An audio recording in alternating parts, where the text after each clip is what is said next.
Chapter 1 Lesson 1 The rich don't work for money. The poor and the middle class work for money. The rich have money work for them. Dad, can you tell me how to get rich? My dad put down the evening paper. Why do you want to get rich, son? Because today Jimmy's mom drove up in their new Cadillac, and they were going to their beach house for the weekend. He took 3 of his friends, but Mike and I weren't invited. They told us we weren't invited because we were poor kids. They did? My dad asked incredulously. Yeah, they did, I replied in a hurt tone. My dad silently shook his head, pushed his glasses up the bridge of his nose, and went back to reading the paper. I stood waiting for an answer. The year was 1956. I was 9 years old. By some twist of fate, I attended the same public school where the rich people sent their kids. We were primarily a sugar plantation town. The managers of the plantation and the other affluent people, such as doctors, business owners, and bankers, sent their children to this elementary school. After grade 6, their children were generally sent off to private schools. Because my family lived on one side of the street, I went to the school. Had I lived on the other side of the street, I would have gone to a different school with kids from families more like mine. After grade 6, these kids and I would go on to the public intermediate and high school. There was no private school for them or for me. My dad finally put down the paper. I could tell he was thinking. Well, son, he began slowly. If you want to be rich, you have to learn to make money. How do I make money? I asked. Well, use your head, son, he said, smiling. Even then I knew that really meant, that's all I'm going to tell you, or I don't know the answer, so don't embarrass me. A partnership is formed. The next morning, I told my best friend, Mike, what my dad had said. As best as I could tell, Mike and I were the only poor kids in the school. Mike was also in the school by a twist of fate. Someone had drawn a jog in the line for the school district, and we wound up in school with the rich kids. We weren't really poor, but we felt as if we were because all the other boys had new baseball gloves, new bicycles, new everything. Mom and Dad provided us with the basics, like food, shelter, and clothes. But that was about it. My dad used to say, if you want something, work for it. We wanted things, but there was not much work available for 9-year-old boys. So what do we do to make money? Mike asked. I don't know, I said. But do you want to be my partner? He agreed. And so on that Saturday morning, Mike became my first business partner. We spent all morning coming up with ideas on how to make money. Occasionally we talked about all the cool guys at Jimmy's beach house having fun. It hurt a little, but that hurt was good, because it inspired us to keep thinking of a way to make money. Finally, that afternoon, a bolt of lightning struck. It was an idea Mike got from a science book he had read. Excitedly, we shook hands, and the partnership now had a business. For the next several weeks, Mike and I ran around our neighborhood, knocking on doors and asking our neighbors if they would save their toothpaste tubes for us. With puzzled looks, most adults consented with a smile. Some asked us what we were doing, to which we replied, we can tell you. It's a business secret. My mom grew distressed as the weeks wore on. We had selected a site next to her washing machine as the place we would stockpile our raw materials. In a brown cardboard box that at one time held ketchup bottles, our little pile of used toothpaste tubes began to grow. Finally my mom put her foot down. The sight of her neighbor's messy, crumpled, used toothpaste tubes had gotten to her. What are you boys doing? She asked. And I don't want to hear again that it's a business secret. Do something with this mess, or I am going to throw it out. Mike and I pleaded and begged, explaining that we would soon have enough and then we would begin production. We informed her that we were waiting on a couple of neighbors to finish their toothpaste so we could have their tubes. Mom granted us a 1-week extension. The date to begin production was moved up, and the pressure was on. My first partnership was already being threatened with an eviction notice by my own mom. It became Mike's job to tell the neighbors to quickly use up their toothpaste, saying their dentist wanted them to brush more often anyway. I began to put together the production line. One day my dad drove up with a friend to see 2 9-year-old boys in the driveway with a production line operating at full speed. There was fine white powder everywhere. On a long table were small milk cartons from school, and our family's hibachi grill was glowing with red-hot coals at maximum heat. Dad walked up cautiously, having to park the car at the base of the driveway since the production line blocked the carport. As he and his friend got closer, they saw a steel pot sitting on top of the coals in which the toothpaste tubes were being melted down. In those days,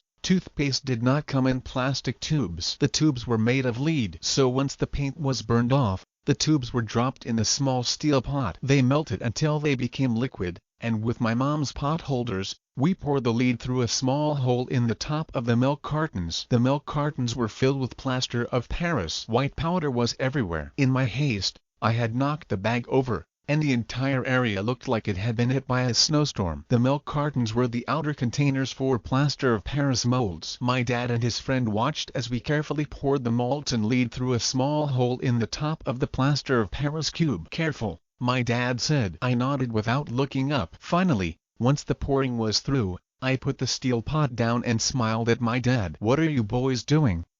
he asked with a cautious smile. "We are doing what you told me to do. We are going to be rich," I said. "Yup," said Mike, grinning and nodding his head. "We are partners." "And what is in those plaster molds?" my dad asked. "Watch," I said. "This should be a good batch."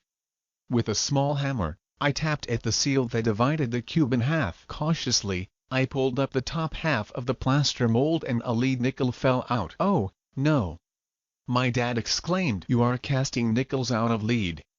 "That's right," Mike said. "We are doing as you told us to do. We are making money." My dad's friend turned and burst into laughter. My dad smiled and shook his head. Along with a fire and a box of spent toothpaste tubes, in front of him were two little boys covered with white dust smiling from ear to ear. He asked us to put everything down and sit with him on the front step of our house. With a smile, he gently explained what the word counterfeiting meant. Our dreams were dashed. "You mean this is illegal?" asked Mike in a quivering voice. "Let them go," my dad's friend said. "They might be developing a natural talent." My dad glared at him. "Yes, it is illegal," my dad said gently. "But you boys have shown great creativity and original thought. Keep going. I'm really proud of you." Disappointed, Mike and I sat in silence for about 20 minutes before we began cleaning up our mess. The business was over on opening day. Sweeping the powder up, I looked at Mike and said, "I guess Jimmy and his friends are right. We are poor." My father was just leaving as I said that. "Boys," he said, "you are only poor if you give up. The most important thing is that you did something. Most people only talk and dream of getting rich. You have done something. I am very proud of the two of you. I will say it again. Keep going. Don't quit." Mike and I stood there in silence. They were nice words, but we still did not know what to do. "So how come you are not rich, Dad?" I asked. "Because I chose to be a school teacher. School teachers really don't think about being rich. We just like to teach. I wish I could help you, but I really don't know how to make money." Mike and I turned and continued our cleanup. "I know," said my dad. "If you boys want to learn how to be rich, don't ask me. Talk to your dad, Mike." "My dad?" asked Mike with a scrunched up face. "Yeah, your dad," repeated my dad with a smile. "Your dad and I have the same banker, and he raves about your father. Has told me several times that your father is brilliant when it comes to making money." "My dad?" Mike asked again in disbelief. "Then how come we don't have a nice car and a nice house like the rich kids at school?" "A nice car and a nice house don't necessarily mean you are rich or you know how to make money," my dad replied. "Jimmy's dad works for the sugar plantation. Has not much different from me. He works for a company, and I work for the government. The company buys the car for him. The sugar company is in financial trouble, and Jimmy's dad may soon have nothing. Your dad is different, Mike. He seems to be building an empire, and I suspect in a few years he will be a very rich man."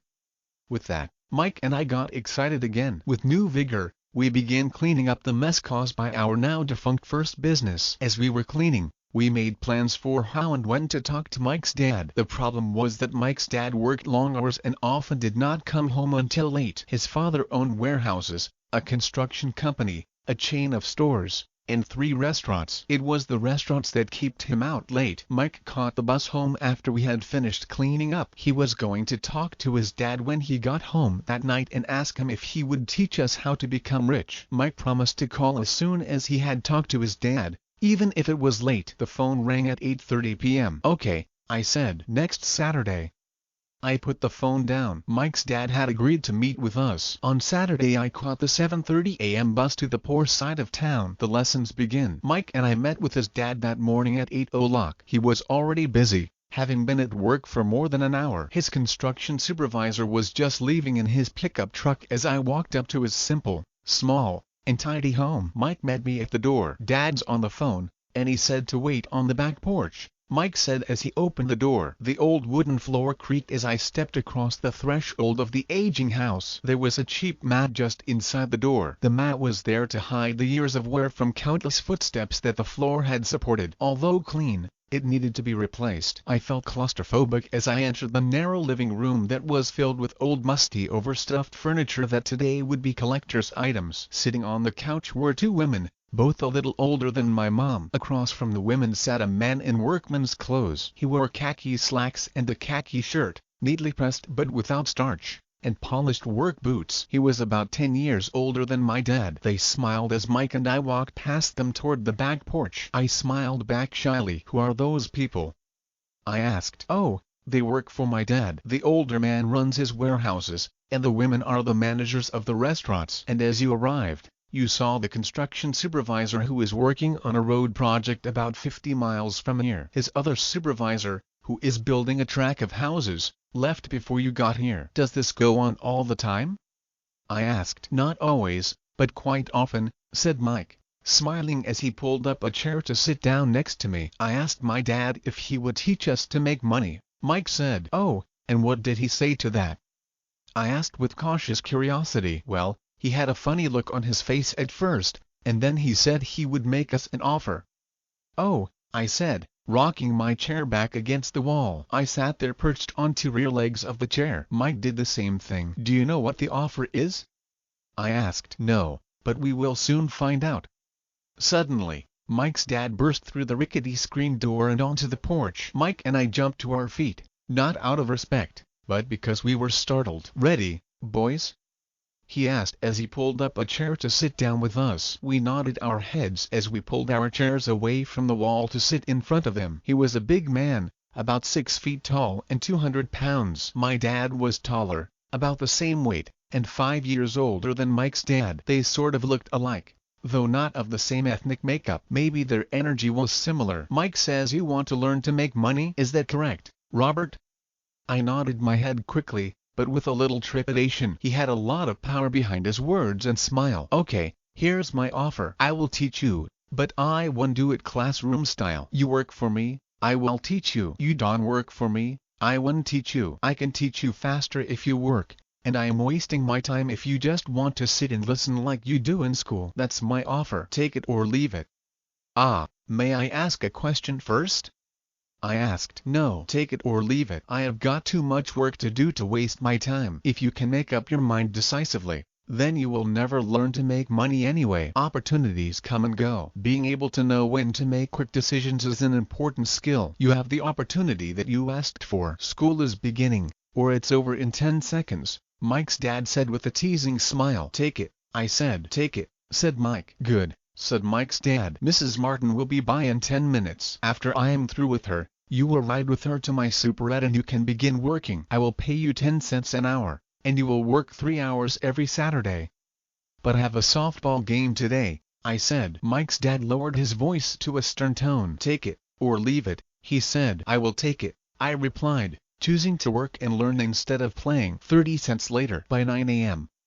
that day, Mike and I were working for Mrs. Martin. She was a kind and patient woman. She always said that Mike and I reminded her of her 2 grown sons. Although kind, she believed in hard work and kept us moving. We spent 3 hours taking canned goods off the shelves, brushing each can with a feather duster to get the dust off, and then restacking them neatly. It was excruciatingly boring work. Mike's dad, whom I call my rich dad, owned 9 of these little superettes, each with a large parking lot. They were the early version of the 7-Eleven convenience stores, little neighborhood grocery stores where people bought items such as milk, bread, butter, and cigarettes. The problem was that this was Hawaii before air conditioning was widely used, and the stores could not close their doors because of the heat. On 2 sides of the store, the doors had to be wide open to the road and parking lot. Every time a car drove by or pulled into the parking lot, dust would swirl and settle in the store. We knew we had a job as long as there was no air conditioning. For 3 weeks,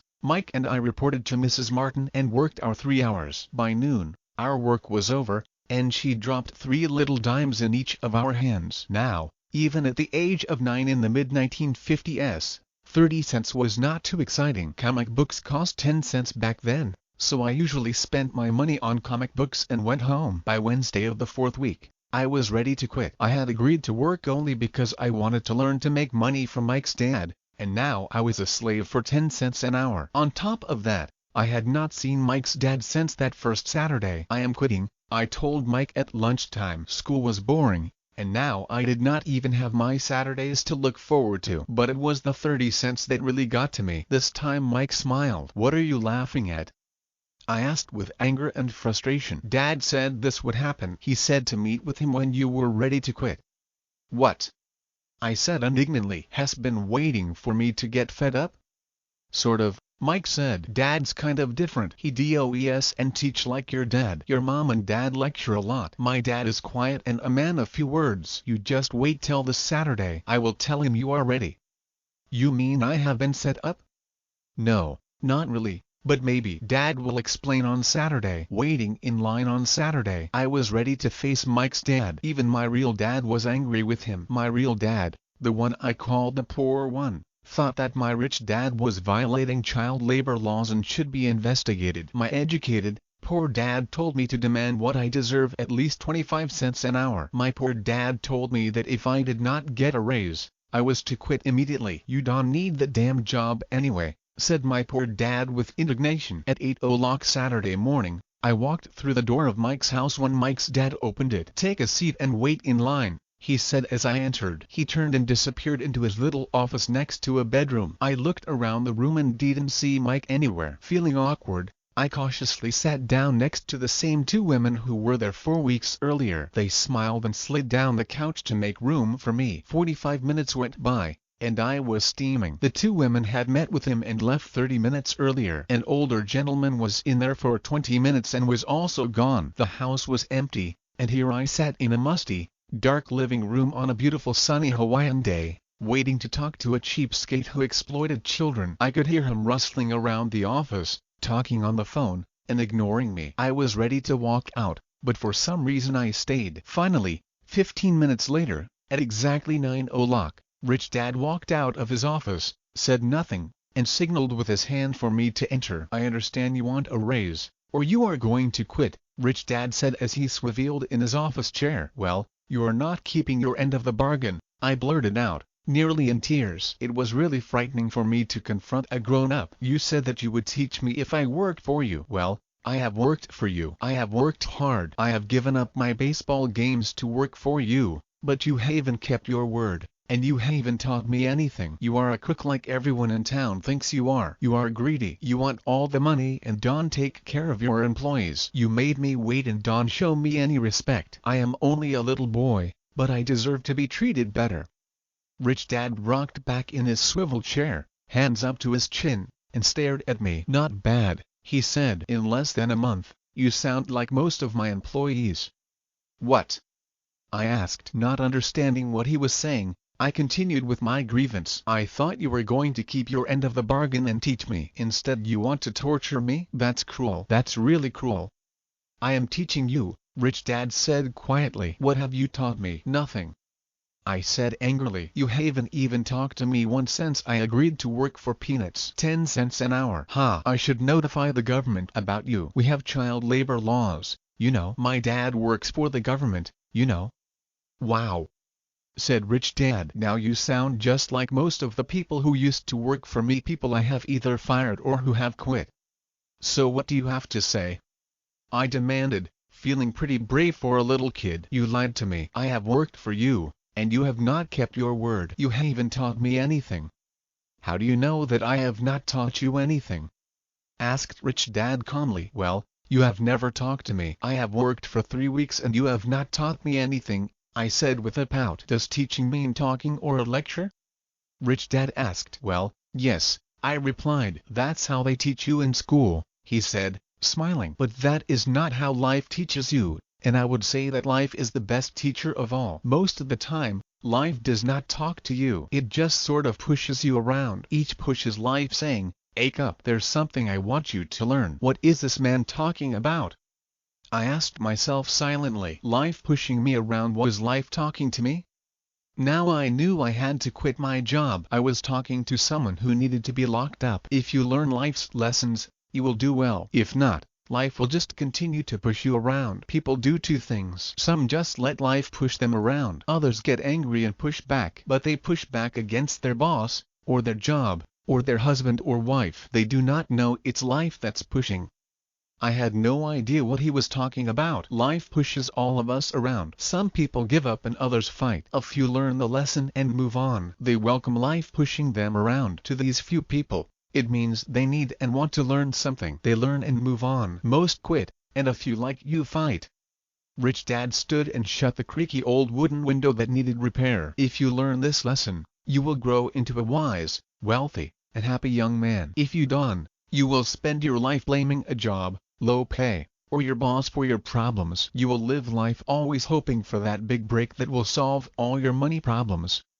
Rich Dad looked over at me to see if I was still listening. His eyes met mine. We stared at each other, communicating through our eyes. Finally, I looked away once I had absorbed his message. I knew he was right. I was blaming him, and I did ask to learn. I was fighting. Rich Dad continued, or if you are the kind of person who has no guts, you just give up every time life pushes you. If you are that kind of person, you will live all your life playing it safe, doing the right things, saving yourself for some event that never happens. Then you die a boring old man. You will have lots of friends who really like you because you were such a nice hard-working guy. But the truth is that you let life push you into submission. Deep down you were terrified of taking risks. You really wanted to win, but the fear of losing was greater than the excitement of winning. Deep inside, you and only you will know you didn't go for it. You chose to play it safe. Our eyes met again. You have been pushing me around?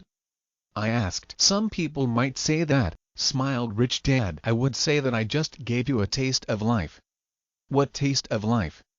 I asked, still angry, but now curious and ready to learn. You boys are the first people who have ever asked me to teach them how to make money. I have more than 150 employees, and not one of them has asked me what I know about money. They ask me for a job and a paycheck, but never to teach them about money. So most will spend the best years of their lives working for money, not really understanding what it is they are working for. I sat there listening intently. So when Mike told me he wanted to learn how to make money, I decided to design a course that mirrored real life. I could talk until I was blue in the face, but you would hear a thing. So I decided to let life push you around a bit so you could hear me. That's why I only paid you 10 cents. So what is the lesson I learned from working for only 10 cents an hour? I asked. That you are cheap and exploit your workers? Rich Dad rocked back and laughed heartily. Finally he said, you best change your point of view. Stop blaming me and thinking I'm the problem. If you think I'm the problem, then you have to change me. If you realize that you are the problem, then you can change yourself, learn something, and grow wiser. Most people want everyone else in the world to change but themselves. Let me tell you, it's easier to change yourself than everyone else. I don't understand, I said. Don't blame me for your problems, Rich Dad said, growing impatient. But you only pay me 10 cents. So what are you learning? Rich Dad asked, smiling. That you are cheap, I said with a sly grin. See, you think I am the problem, said Rich Dad. But you are. Well, keep that attitude and you will learn nothing. Keep the attitude that I am the problem, and what choices do you have? Well, if you don't pay me more or show me more respect and teach me, I will quit. Well put, Rich Dad said. And that's exactly what most people do. They quit and go looking for another job, a better opportunity, and higher pay, actually thinking that this will solve the problem. In most cases, it won't. So what should I do? I asked. Just take this measly 10 cents an hour and smile? Rich Dad smiled. That's what the other people do. But that's all they do, waiting for a raise thinking that more money will solve their problems. Most just accept it, and some take a second job working harder, but again accepting a small paycheck. I sat staring at the floor, beginning to understand the lesson Rich Dad was presenting. I could sense it was a taste of life. Finally, I looked up and asked, so what will solve the problem? This, he said, leaning forward in his chair and tapping me gently on the head. The stuff between your ears. It was at that moment that Rich Dad shared the pivotal point of view that separated him from his employees and my poor dad and led him to eventually become one of the richest men in Hawaii, while my highly educated but poor dad struggled financially all his life. It was a singular point of view that made all the difference over a lifetime. Rich Dad explained this point of view over and over, which I call lesson number 1. The poor and the middle class work for money. The rich have money work for them. On that bright Saturday morning, I learned a completely different point of view from what I had been taught by my poor dad. At the age of 9, I understood that both dads wanted me to learn. Both dads encouraged me to study, but not the same things. My highly educated dad recommended that I do what he did. Son, I want you to study hard, get good grades, so you can find a safe, secure job with a big company and make sure it has excellent benefits. My rich dad wanted me to learn how money works so I could make it work for me. These lessons I would learn through life with his guidance, not because of a classroom. My rich dad continued my first lesson. I am glad you got angry about working for 10 cents an hour. If you hadn't got angry and had simply accepted it, I would have to tell you that I could not teach you. You see, true learning takes energy, passion, and a burning desire. Anger is a big part of that formula. For passion is anger and love combined. When it comes to money, most people want to play it safe and feel secure. So passion does not direct them. Fear does. So is that why they will take jobs with low pay? I asked. Yes, said Rich Dad. Some people say I exploit people because I don't pay as much as the sugar plantation or the government. I say the people exploit themselves. It's their fear, not mine. But don't you feel you should pay them more?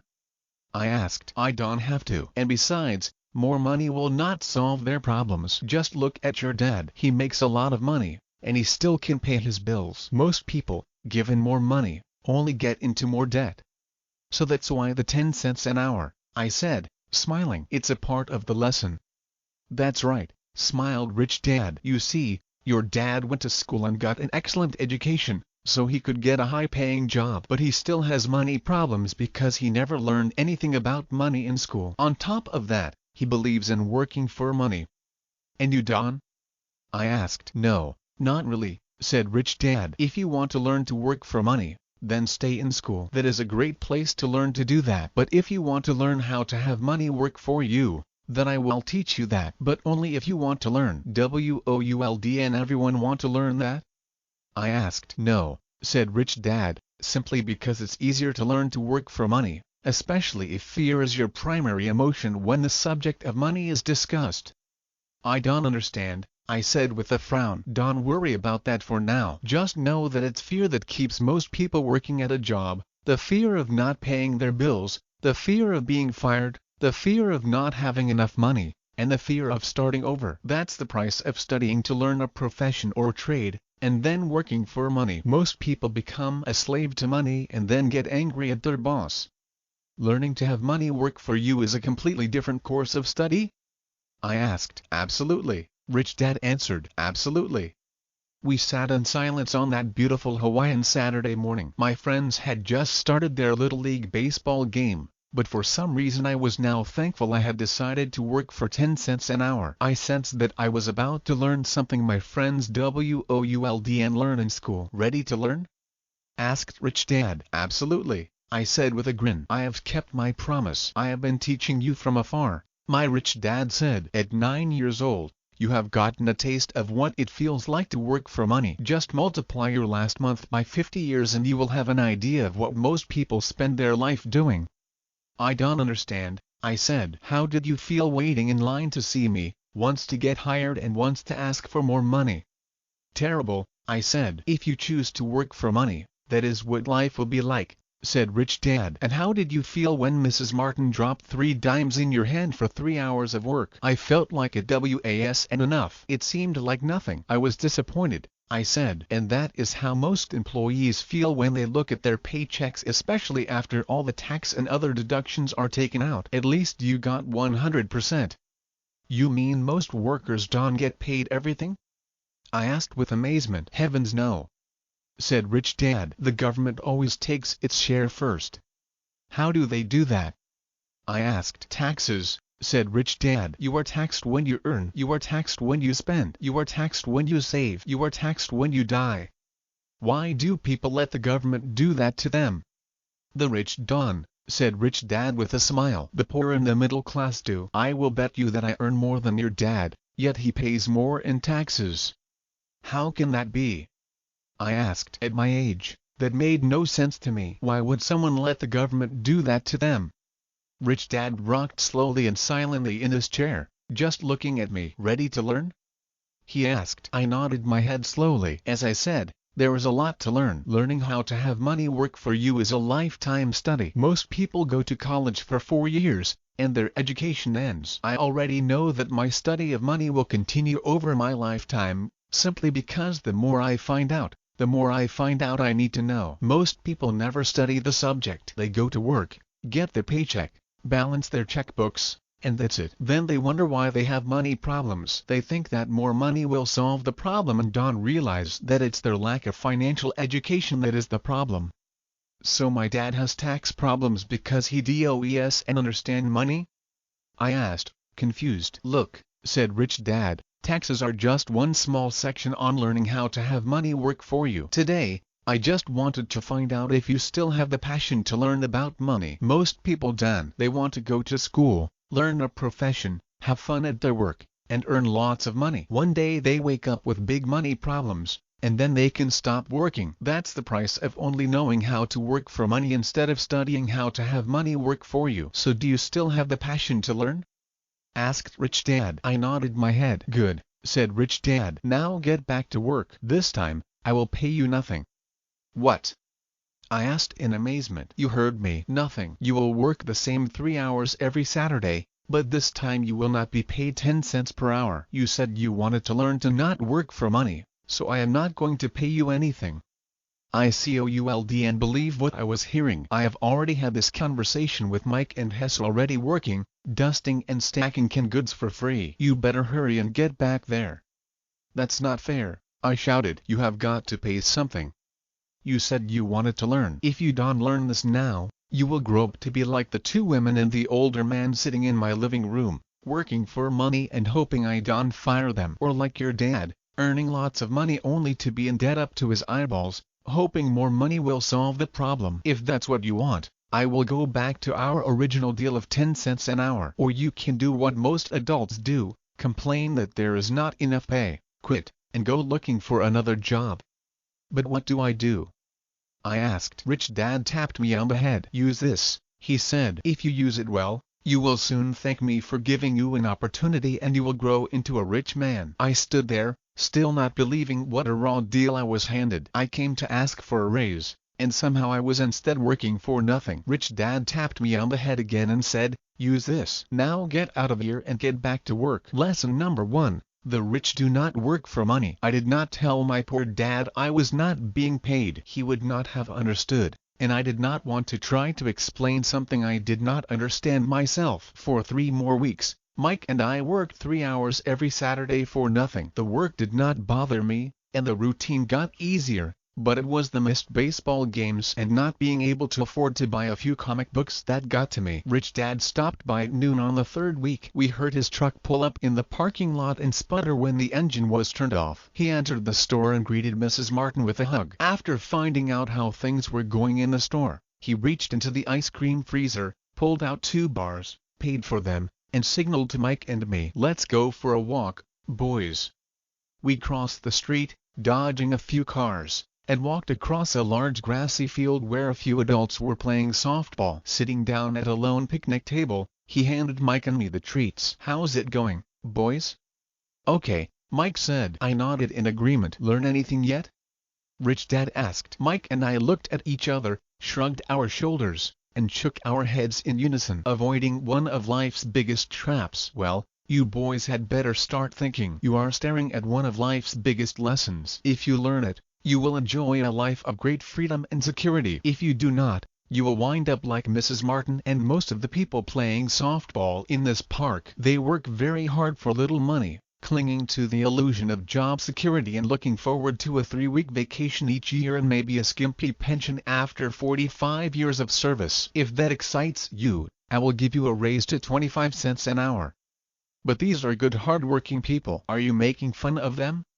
I demanded. A smile came over Rich Dad's face. Mrs. Martin is like a mother to me. I would never be that cruel. I may sound unkind because I am doing my best to point something out to the two of you. I want to expand your point of view so you can see something most people never have the benefit of seeing because their vision is too narrow. Most people never see the trap they're in. Mike and I sat there, uncertain of his message. He sounded cruel, yet we could sense he was trying to drive home a point. With a smile, Rich Dad said, "Does not that 25 cents an hour sound good? Does not it make your heart beat a little faster?"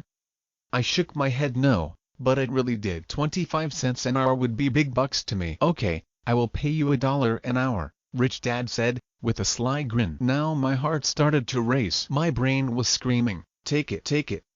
I could not believe what I was hearing. Still, I said nothing. "Okay, $2 an hour." My little brain and heart nearly exploded. After all, it was 1956 and being paid $2 an hour would have made me the richest kid in the world. I could not imagine earning that kind of money. I wanted to say yes. I wanted the deal. I could picture a new bicycle, new baseball glove, and the adoration of my friends when I flashed some cash. On top of that, Jimmy and his rich friends could never call me poor again. But somehow my mouth stayed shut. The ice cream had melted and was running down my hand. Rich Dad was looking at two boys staring back at him, eyes wide open and brains empty. He was testing us, and he knew there was a part of our emotions that wanted to take the deal. He understood that every person has a weak and needy part of their soul that can be bought, and he knew that every individual also had a part of their soul that was resilient and could never be bought. It was only a question of which one was stronger. "Okay, $5 an hour." Suddenly I was silent. Something had changed. The offer was too big and ridiculous. Not many grown-ups in 1956 made more than that, but quickly my temptation disappeared, and calm set in. Slowly, I turned to my left to look at Mike. He looked back at me. The part of my soul that was weak and needy was silenced. The part of me that had no price took over. I knew Mike had gotten to that point too. "Good," Rich Dad said softly. "Most people have a price, and they have a price because of human emotions named fear and greed. First, the fear of being without money motivates us to work hard, and then once we get that paycheck, greed or desire starts us thinking about all the wonderful things money can buy. The pattern is then set." "What pattern?" I asked. "The pattern of get up, go to work, pay bills. Get up, go to work, pay bills." People's lives are forever controlled by two emotions, fear and greed. Offer them more money and they continue the cycle by increasing their spending. This is what I call the rat race. "There is another way?" Mike asked. "Yes," said Rich Dad slowly, "but only a few people find it." "And what is that way?" Mike asked. "That's what I hope you boys will learn as you work and study with me. That is why I took away all forms of pay." "Any hints?" Mike asked. "We are kind of tired of working hard, especially for nothing." "Well, the first step is telling the truth," said Rich Dad. "We have not been lying," I said. "People's lives are forever controlled by two emotions, fear and greed." "I did not say you were lying. I said to tell the truth," Rich Dad retorted. "The truth about what?" I asked. "How you are feeling," Rich Dad said. "You do not have to say it to anyone else. Just admit it to yourself." "You mean the people in this park, the people who work for you, Mrs. Martin, they do not do that?" I asked. "I doubt it," said Rich Dad. "Instead, they feel the fear of not having money. They do not confront it logically. They react emotionally instead of using their heads," Rich Dad said. "Then, they get a few bucks in their hands and again, the emotions of joy, desire, and greed take over and again they react, instead of think. So their emotions control their brain," Mike said. "That's correct," said Rich Dad. "Instead of admitting the truth about how they feel, they react to their feelings and fail to think. They feel the fear so they go to work, hoping that money will soothe the fear, but it does not. It continues to haunt them and they return to work, hoping again that money will calm their fears, and again it does not. Fear keeps them in this trap of working, earning money, working, earning money, hoping the fear will go away. But every day they get up, and that old fear wakes up with them. For millions of people that old fear keeps them awake all night, causing a night of turmoil and worry. So they get up and go to work, hoping that a paycheck will kill that fear gnawing at their soul. Money is running their lives, and they refuse to tell the truth about that. Money is in control of their emotions and their souls." Rich Dad sat quietly, letting his words sink in. Mike and I heard what he said but did not understand fully what he was talking about. I just knew that I often wondered why grown-ups hurried off to work. It did not seem like much fun, and they never looked that happy, but something kept them going. Realizing we had absorbed as much as possible of what he was talking about, Rich Dad said, "I want you boys to avoid that trap. That is really what I want to teach you. Not just to be rich, because being rich does not solve the problem." "It does not?" I asked, surprised. "No, it does not. Let me explain the other emotion, desire. Some call it greed, but I prefer desire. It's perfectly normal to desire something better, prettier, more fun, or exciting. So people also work for money because of desire. They desire money for the joy they think it can buy. But the joy that money brings is often short-lived, and they soon need more money for more joy, more pleasure, more comfort, and more security. So they keep working, thinking money will soothe their souls that are troubled by fear and desire. But money cannot do that." "Even rich people do this?" Mike asked. "Rich people included," said Rich Dad. "In fact, the reason many rich people are rich is not because of desire, but because of fear. They believe that money can eliminate the fear of being poor, so they amass tons of it, only to find the fear gets worse. Now they fear losing the money. I have friends who keep working even though they have plenty. I know people who have millions who are more afraid now than when they were poor. They are terrified of losing it all. The fears that drove them to get rich got worse. That weak and needy part of their soul is actually screaming louder. They do not want to lose the big houses, the cars and the high life money has bought them. They worry about what their friends would say if they lost all their money. Many are emotionally desperate and neurotic, although they look rich and have more money." "So is a poor man happier?" I asked. "No, I do not think so," replied Rich Dad. "The avoidance of money is just as psychotic as being attached to money." As if on cue, the town derelict went past our table, stopping by the large rubbish can and rummaging around in it. The three of us watched him with great interest, when before we probably would have just ignored him. Rich Dad pulled $1 out of his wallet and gestured to the older man. Seeing the money, the derelict came over immediately, took the bill, thanked Rich Dad profusely, and hurried off, ecstatic with his good fortune. "Has not much different from most of my employees," said Rich Dad. "I have met so many people who say, I am not interested in money. Yet they will work at a job for 8 hours a day. That's a denial of truth. If they were not interested in money, then why are they working?" That kind of thinking is probably more psychotic than a person who hoards money. As I sat there listening to my Rich Dad, my mind flashed back to the countless times my own dad said, "I am not interested in money." He said those words often. He also covered himself by always saying, "I work because I love my job." "So what do we do?" I asked. "Not work for money until all traces of fear and greed are gone?" "No, that would be a waste of time," said Rich Dad. "Emotions are what make us human." The word motion stands for energy and motion. Be truthful about your emotions and use your mind and emotions in your favor, not against yourself.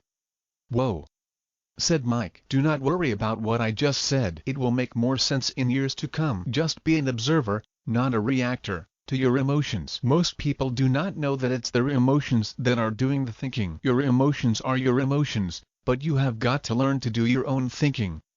"Can you give me an example?"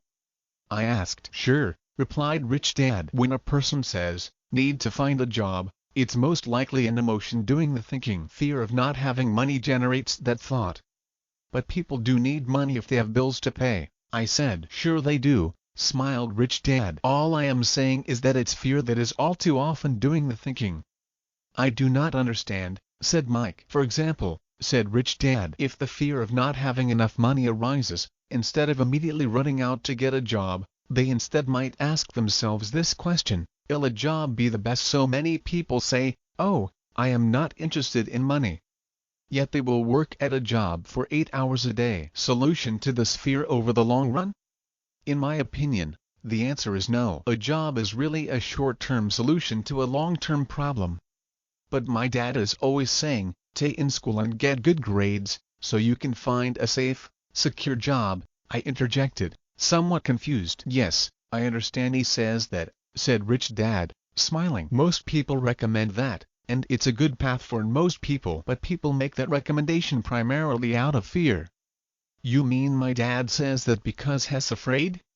Yes, said Rich Dad. He's terrified that you will not earn enough money and will not fit into society. Do not get me wrong. He loves you and wants the best for you. I too believe in education and a job are important, but it will not handle the fear. You see, that same fear that makes him get up in the morning to earn a few bucks is the fear that is causing him to be so fanatical about your going to school.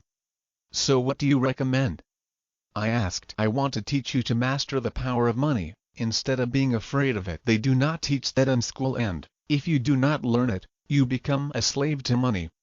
It was finally making sense. He wanted us to widen our views and to see what the Mrs. Martins of this world could not see. He used examples that sounded cruel at the time, but I have never forgotten them. My vision widened that day, and I began to see the trap that lay ahead for most people. You see, we are all employees ultimately. We just work at different levels, said Rich Dad. I just want you boys to have a chance to avoid the trap caused by those two emotions, fear and desire. Use them in your favor, not against you. That's what I want to teach you. I am not interested in just teaching you to make a pile of money that will not handle the fear or desire. If you do not first handle fear and desire, and you get rich, you will only be a highly paid slave.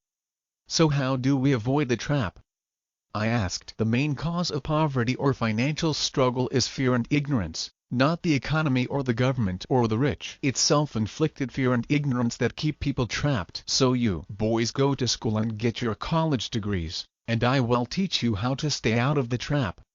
The pieces of the puzzle were appearing. My highly educated dad had a great education and a great career, but school never told him how to handle money or his fear of it. It became clear that I could learn different and important things from two fathers. So you have been talking about the fear of not having money. How does the desire for money affect our thinking? Mike asked. How did you feel when I tempted you with a pay raise? Did you notice your desires rising? We nodded our heads. By not giving in to your emotions, you were able to delay your reactions and think. That is important. We will always have emotions of fear and greed. From here on in, it's imperative for you to use those emotions to your advantage, and for the long term to not let your emotions control your thinking. Most people use fear and greed against themselves. That's the start of ignorance. Most people live their lives chasing paychecks, pay raises and job security because of the emotions of desire and fear, not really questioning where those emotion-driven thoughts are leading them. It's just like the picture of a donkey dragging a cart with its owner dangling a carrot just in front of its nose. The donkey's owner may be going where he wants to, but the donkey is chasing an illusion. Tomorrow there will only be another carrot for the donkey. You mean the moment I picture a new baseball glove, candy and toys, that's like a carrot to a donkey? Mike asked. Yes, and as you get older, your toys get more expensive. A new car, a boat, and a big house to impress your friends, said Rich Dad with a smile. Fear pushes you out the door, and desire calls to you. That's the trap. So what's the answer? Mike asked. What intensifies fear and desire is ignorance. That is why rich people with lots of money often have more fear the richer they get. Money is the carrot, the illusion. If the donkey could see the whole picture, it might rethink its choice to chase the carrot. Rich Dad went on to explain that a human's life is a struggle between ignorance and illumination. He explained that once a person stops searching for information and self-knowledge, ignorance sets in. Its struggle is a moment-to-moment decision to learn to open or close one's mind. Look, school is very important. You go to school to learn a skill or profession to become a contributing member of society. Every culture needs teachers, doctors, mechanics, artists, cooks, business people, police officers, firefighters, and soldiers. Schools train them so society can thrive and flourish, said Rich Dad. Unfortunately, for many people school is the end, not the beginning. There was a long silence. Rich Dad was smiling. I did not comprehend everything he said that day, but as with most great teachers, his words continued to teach for years. I have been a little cruel today, said Rich Dad, but I want you to always remember this talk. I want you to always think of Mrs. Martin, and I want you always to remember that donkey. Never forget that fear and desire can lead you into life's biggest trap if you are not aware of them controlling your thinking. To spend your life living in fear, never exploring your dreams, is cruel. To work hard for money, Thinking that it will buy you things that will make you happy is also cruel. To wake up in the middle of the night terrified about paying bills is a horrible way to live. To live a life dictated by the size of a paycheck is not really living a life. Thinking that a job makes you secure is lying to yourself. That's cruel. And that's the trap I want you to avoid. I have seen how money runs people's lives. Do not let that happen to you. Please do not let money run your life. A softball rolled under our table. Rich Dad picked it up and threw it back. So what does ignorance have to do with greed and fear? I asked. Because it is ignorance about money that causes so much greed and fear, said Rich Dad. Let me give you some examples. A doctor, wanting more money to better provide for his family, raises his fees. By raising his fees, it makes healthcare more expensive for everyone. It hurts the poor people the most, so they have worse health than those with money. Because the doctors raise their fees, the attorneys raise their fees. Because the attorneys' fees have gone up, school teachers want a raise, which raises our taxes, and on and on and on. Soon there will be such a horrifying gap between the rich and the poor that chaos will break out and another great civilization will collapse. History proves that great civilizations collapse when the gap between the haves and have-nots is too great. Sadly, America is on that same course because we have not learned from history. We only memorize historical dates and names, not the lesson. Are not prices supposed to go up? I asked. In an educated society with a well-run government, prices should actually come down. Of course, that is often only true in theory. Prices go up because of greed and fear caused by ignorance. If schools taught people about money, there would be more money and lower prices. But schools focus only on teaching people to work for money, not how to harness money's power. But do not we have business schools? Mike asked. And have not you encouraged me to go for my MBA? Yes, said Rich Dad. But all too often business schools train employees to become sophisticated bean counters. Heaven forbid a bean counter takes over a business. All they do is look at the numbers, fire people, and kill the business. I know this because I hire bean counters. All they think about is cutting costs and raising prices, which cause more problems. Bean counting is important. I wish more people knew it, but it, too, is not the whole picture, added Rich Dad angrily. So is there an answer? Asked Mike. Yes, said Rich Dad. Learn to use your emotions to think, not think with your emotions. When you boys mastered your emotions by agreeing to work for free, I knew there was hope. When you again resisted your emotions when I tempted you with more money, you were again learning to think in spite of being emotionally charged. That's the first step. Why is that step so important? I asked. Well, that's up to you to find out. If you want to learn, I will take you boys into the Briar Patch, a place almost everyone else avoids. If you go with me, you will let go of the idea of working for money and instead learn to have money work for you. And what will we get if we go with you? What if we agree to learn from you? What will we get? I asked. The same thing Brer Rabbit got, said Rich Dad, referring to the classic children's story. Is there a Briar Patch? I asked. Yes, said Rich Dad. The Briar Patch is our fear and greed. Confronting fear, weaknesses, and neediness by choosing our own thoughts is the way out. Choosing our thoughts? Mike asked, puzzled. Yes, choosing what we think rather than reacting to our emotions. Instead of just getting up and going to work because not having the money to pay your bills is scaring you, ask yourself, is working harder at this the best solution to this problem? Most people are too afraid to rationally think things through and instead run out the door to a job they hate. The tar baby is in control. That's what I mean by choosing your thoughts. And how do we do that?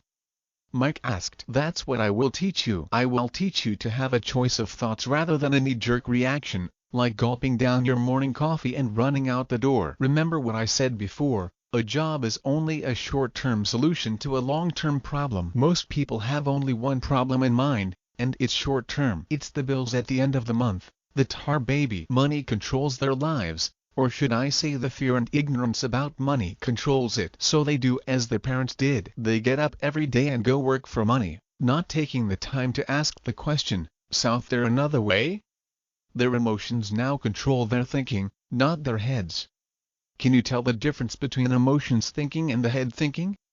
Mike asked. Oh, yes. I hear it all the time, said Rich Dad. I hear things like, everyone has to work. Or he rich are crooks. Or we'll get another job. I deserve this raise. You cannot push me around. or like this job because it's secure. No one asks, is there something I am missing here? Which would break through the emotional thought and give you time to think clearly. As we headed back to the store, Rich Dad explained that the rich really did make money.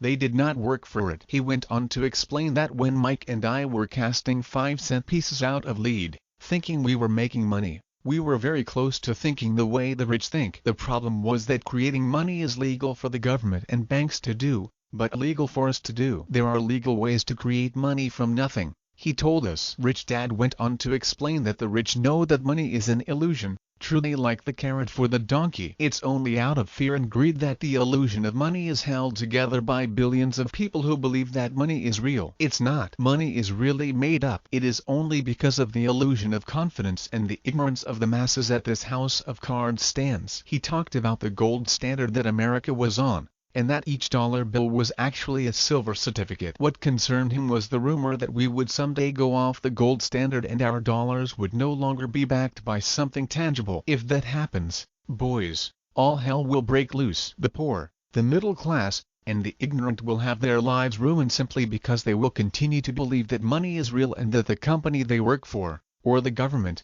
will look after them. We really did not understand what he was saying that day, but over the years, it made more and more sense. Seeing what others miss. As he climbed into his pickup truck outside his convenience store, Rich Dad said, "Keep working, boys, but the sooner you forget about needing a paycheck, the easier your adult life will be. Keep using your brain, work for free, and soon your mind will show you ways of making money far beyond what I could ever pay you. You will see things that other people never see." Most people never see these opportunities because they are looking for money and security, so that's all they get. The moment you see one opportunity, you will see them for the rest of your life. The moment you do that, I will teach you something else. Learn this, and you will avoid one of life's biggest traps. Mike and I picked up our things from the store and waved goodbye to Mrs. Martin. We went back to the park, to the same picnic bench, and spent several more hours thinking and talking. We spent the next week at school thinking and talking, too. For 2 more weeks, we kept thinking, talking, and working for free. At the end of the second Saturday, I was again saying goodbye to Mrs. Martin and looking at the comic book stand with a longing gaze. The hard thing about not even getting 30 cents every Saturday was that I did not have any money to buy comic books. Suddenly, as Mrs. Martin said goodbye to Mike and me, I saw her do something I never seen her do before. Mrs. Martin was cutting the front page of the comic book in half. She kept the top half of the comic book cover and threw the rest of the book into a large cardboard box. When I asked her what she did with the comic books, she said, "I throw them away. I give the top half of the cover back to the comic book distributor for credit when he brings in the new comics. He's coming in an hour." Mike and I waited for an hour. Soon the distributor arrived, and I asked him if we could have the comic books. To my delight, he said, "You can have them if you work for this store and do not resell them." Remember our old business partnership? Well, Mike and I revived it. Using a spare room in Mike's basement, we began piling hundreds of comic books in that room. Soon our comic book library was open to the public. We hired Mike's younger sister, who loved to study, to be head librarian. She charged each child 10 cents admission to the library, which was open from 2:30 p.m. to 4:30 p.m. Every day after school. The customers, the children of the neighborhood, could read as many comics as they wanted in 2 hours. It was a bargain for them since a comic cost 10 cents each, and they could read 5 or 6 in 2 hours. Mike's sister would check the kids as they left to make sure they were not borrowing any comic books. She also kept the books, logging in how many kids showed up each day, who they were, and any comments they might have. Mike and I averaged $9.50 per week over a 3-month period. We paid his sister $1 a week and allowed her to read the comics for free, which she rarely did since she was always studying. Mike and I kept our agreement by working in the store every Saturday and collecting all the comic books from the different stores. We kept our agreement to the distributor by not selling any comic books. We burned them once they got too tattered. We tried opening a branch office, but we could never quite find someone as trustworthy and dedicated as Mike's sister. At an early age, we found out how hard it was to find good staff. 3 months after the library first opened,